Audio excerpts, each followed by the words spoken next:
Paalala po lamang, ang impormasyong aming ibabahagi ay para sa layuning pang-impormasyon lamang at hindi opisyal na payo ukol sa tulong at regulasyon na kung saan mang seksyon ng gobyerno, Pilipinas man o Japan.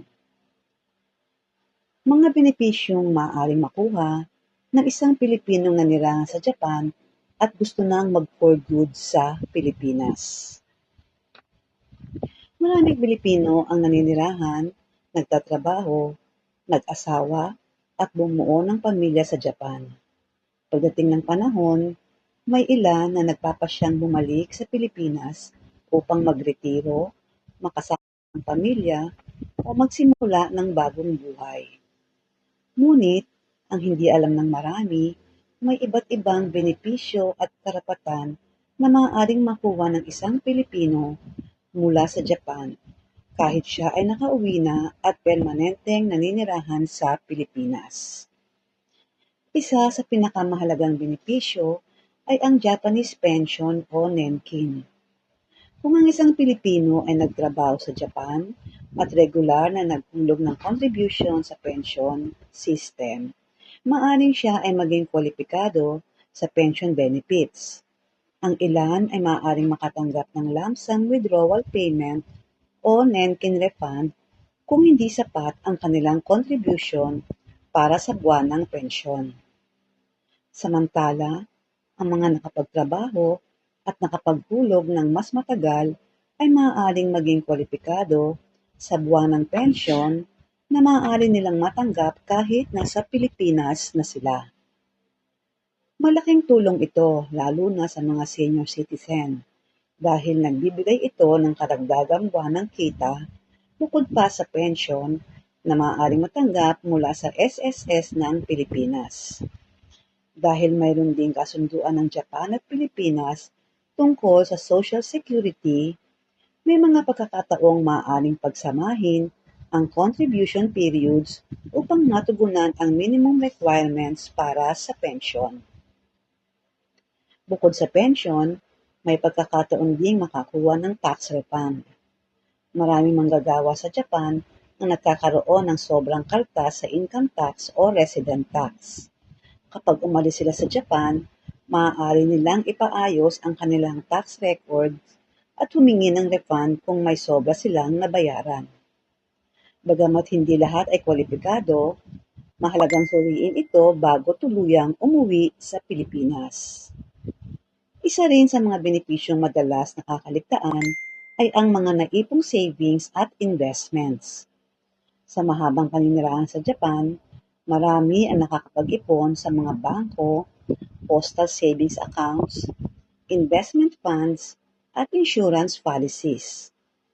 Ang mga pondong ito ay maaaring i-withdraw, ilipat sa Pilipinas, o ipagpatuloy depende sa uri ng account at regulasyon ng institusyon.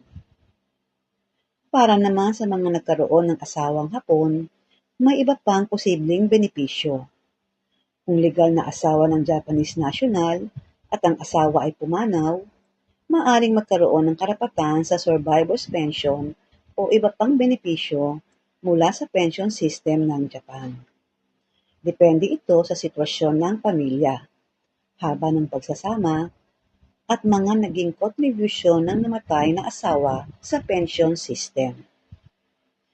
May mga kaso rin kung saan ang Pilipino ay maaaring magkaroon ng karapatan sa mana mula sa asawang Hapon o kamag-anak sa Japan. Maaaring kabilang dito ang mga bank account, insurance proceeds, bahay, lupa, investments o iba pang ari-arihan. Dahil seryosong usapin ito, kadalasan kinakailangan ng legal na proseso upang maipatupad ang mga karapatang ito. Para naman sa mga anak na may Japanese citizenship o may legal na status sa Japan, maaari silang magkaroon ng karapatan sa edukasyon, scholarship programs, inheritance rights, at iba pang oportunidad na maaaring makatulong sa kanilang kinabukasan. Ang ilan ay maaari pa ring bumalik sa Japan para sa pag-aaral o trabaho kung kwalipikado sa ilalim ng kanilang status. Kung ang isang Pilipino ay nagkaroon ng permanent residency sa Japan, mahalagang malaman na ang status na ito ay maaaring mawala kapag patagal nang hindi naninirahan sa Japan.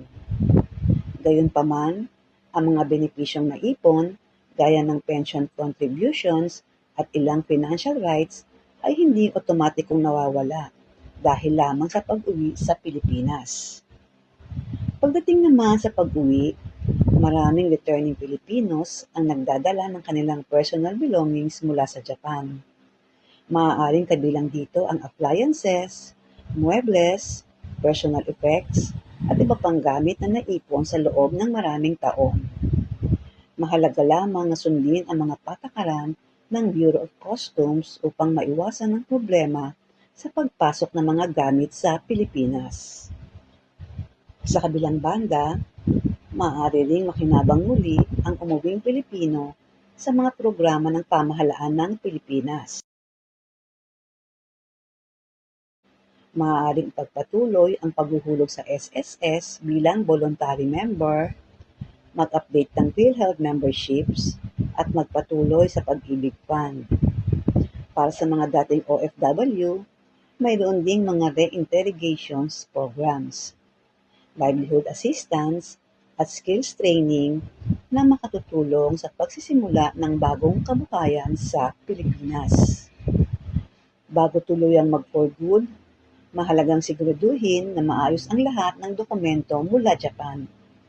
Kabilang dito ang pension records, tax documents, employment certificates, residence records, insurance papers, bank account information, at iba pang mahalagang dokumento.